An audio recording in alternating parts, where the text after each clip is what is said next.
Senator from Louisiana. Mr. President,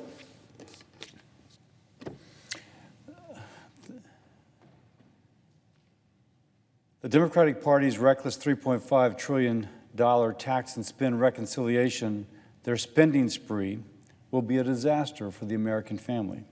The Committee for a Responsible Federal Budget warns that this spree could increase the deficit not by $3.5 trillion, but $5 trillion. A little bit of a bait and switch. Oh, it's only 3.5, only 3.5. Turns out the independent Committee for Responsible Federal Budget says no, more like 5.5.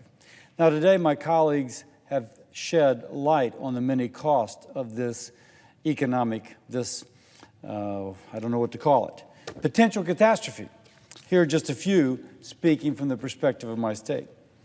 If our goal is to get back to the pre-pandemic economy, which, by the way, was the best economy of my lifetime, an economy in which there was record low unemployment, which is to say record high employment for women, African Americans, Hispanics, the disabled, high school dropouts, record high employment, veterans, you name it, then this is not the way to go. By the way, the wage growth in this pre-pandemic economy was disproportionately in those in the lower quintile of our nation's economy. So those who are lower wage to begin with, were seeing the greater growth in their wages under the previous economy. Why does this matter a lot for my state? Louisiana is a hub of innovation for energy and other technologies.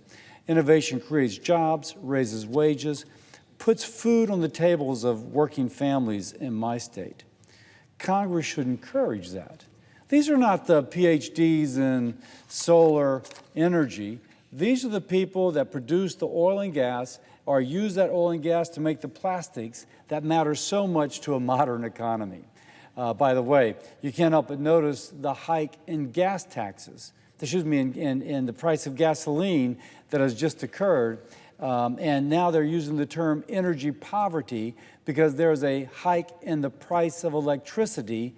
This is hitting the families as a hidden tax. But this bill squashes that innovation.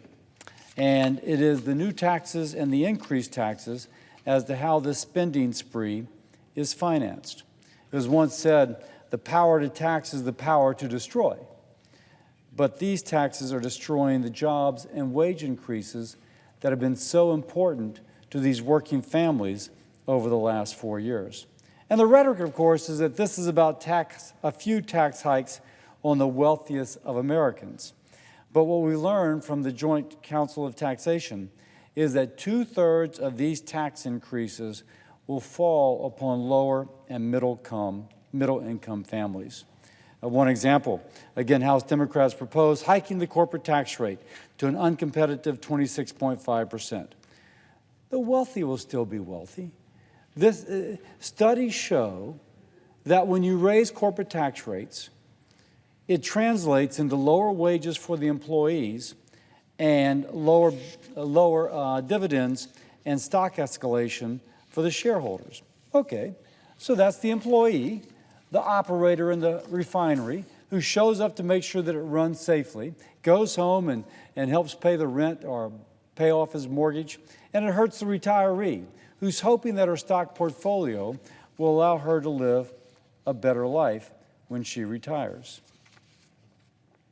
So it is billed as a massive, as a hike to the corporations, those greedy corporations, but that hike is felt by the workers and the retirees. So when the family begins to figure out how they pay their higher electricity bill, how to pay their increased cost of gasoline, the inflation that has been eating up their budget, they have to pay more for food. Their children are going back to school, we hope, so they're buying those supplies.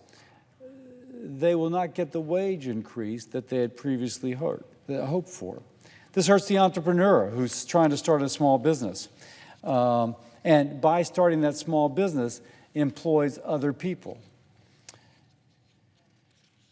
Rolling back the 2017 Tax Cut and Jobs Act, raising taxes on working families will not help them.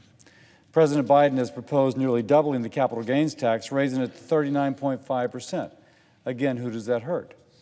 It hurts, again, the retirees saving for their entire life so that they can have a good life when they retire. Democrats are really earning the title of the tax and spend party with this monstrosity. These taxes will stunt our economy, and the needless trillions in spending will skyrocket an already increasing inflation, further impacting working American families. Mark my words, this will be President Biden's economic Afghanistan.